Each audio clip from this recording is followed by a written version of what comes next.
नमस्कार, स्वागत है आपके मेरे चैनल नंदनी शो में। मैं हूँ नंदनी। बॉलीवुड में कुछ लोग ऐसे हैं जिनको हम देख के कह सकते कि ये सच में देश विरोधी हैं। ये स्वरा भास्कर नाम की जो अभिनेत्री है, इसे मेरे जैसे कई लोग होंगे जो जिनको पता भी नहीं होगा कि स्वरा भास्कर नाम की कोई अभिनेत्री है। स्वरा भास्कर इनको सिर्फ हिंदू विरोधी लोगों को समर्थन करते हुए देखा गया। राष्ट्र हित में जो काम करते हैं उनका विरोध करते हुए देखा गया। जैसे सीए का विरोध इन्होंने किया, जो भी गलत काम हो उसका ये समर्थन करते, जो सही काम हो उसका विरोध करते, जो देश के हित में हो। ये है स्वरा भास्कर। सिर्फ और सिर्फ हिंदू विरोध करना इनकी आदत बन गई है।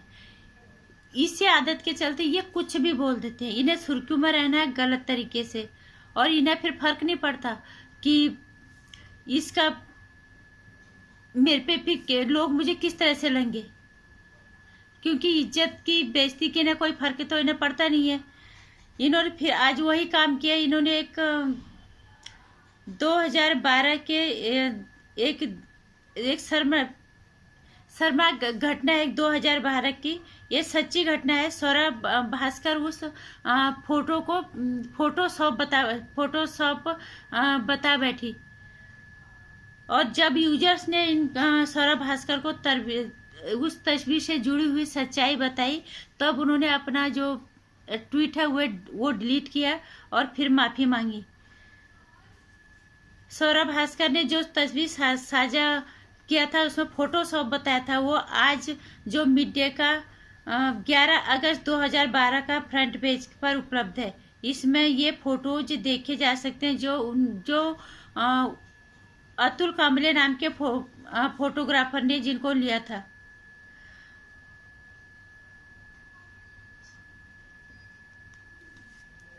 स्वरा भास्कर हमेशा गलत चीजों के लिए सुर्खियों में रहती है।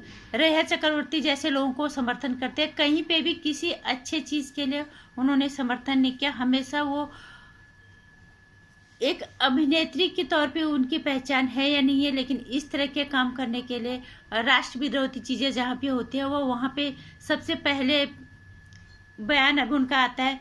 जेएनयू जैसे लोगों को वो समर्थन करती है। टुकड़ा टुकड़ा गैंग के लिए को वो समर्थन करती हैं। राष्ट्र विरोधी गतिविधि करने वाले लोगों को वो समर्थन करती हैं, और जो देश हित में बातें होती है उनका वो हमेशा विरोध करती हैं। और इनके जैसे लोगों को भावनाओं की अभिव्यक्ति की आजादी होती है। ये हमारा देश है। ये लगा, इसके खिलाफ आज तक किसी ने कुछ नहीं बोला और किसी ने कुछ नहीं कहा।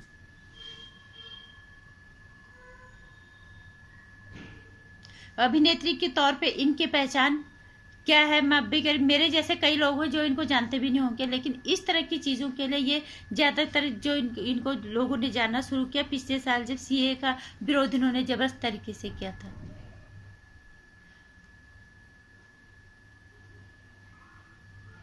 आज वो तो अच्छा है कि आज लोग भी जॉब देने के लिए बैठे हुए हैं। अगर हम मीडिया हाउसेस के भरोसे रहते तो वो तो फिर इनको ही बढ़ावा देते कि हाँ तुम ही सही कर रहे हो। जब लोगों ने इनको खरी खोटी सुनाई तो तभी इन्होंने अपना ट्वीट डिलीट करके तब माफी मांगी। तो इस तरह के लोगों को बढ़ावा देने के बजाय इनको हाथ के हाथ लेना बहुत जरूरी हो गया। इनके जैसे लोगों को अपनी अभिव्यक्ति की आज़ादी इनको हो गई है, और लोग जो सही काम करते हैं उनको हमेशा इसका खमियाजा भुगतना पड़ता है। एक अभिनेत्री के तौर पे इनको क्या काम किया है, कोई उपलब्धि नहीं है। कोई एक इंसान के तौर पे भी अच्छी नहीं। हर बार राष्ट्र विरोधी कामों का समर्थन करती है। सीए जैसे चीजों का ये समर्थन करती है। जब हमारा देश जल रहा था, रेहा चक्रवर्ती को ये समर्थन करती है।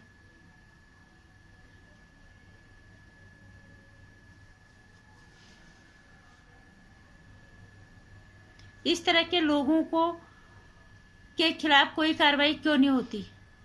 किस तरह से हमारे देश का कानून है, समझ नहीं आया आज तक। जितने भी इनको देख रहे हैं, समझ रहे हैं, और हम इनको जान पा रहे हैं, ये सिर्फ यही काम कर रहे हैं।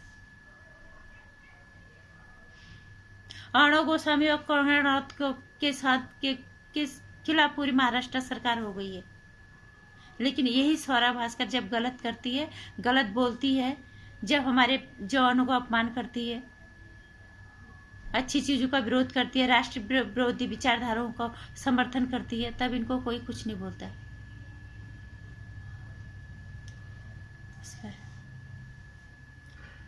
कम से कम आम आदमी को जागना पड़ेगा। बॉलीवुड के इस तरह के लोगों के साथ साथ और लोग भी, चाहे वो कोई भी हो, एक ने पोस्ट डाला था, चाहे वो कोई भी हो, क्रिकेटर हो, चाहे वो बॉलीवुड का हो, चाहे वो नेता हो, अभिनय, वो कोई भी है, अगर वो राष्ट्र विरोधी विचारधारा रखता है, वो उसकी विचार से देश में अराजकता और अशांति फैलती है, तो उसके खिलाफ आवाज उठाओ, क्योंकि एक नागरिक होने के नाते ये हमारी जिम्मेदारी बनती है। नमस्कार। वीडियो को लाइक करना, चैनल को सब्सक्राइब कर देना, आने वाली वीडियोस की जानकारी के लिए घंटी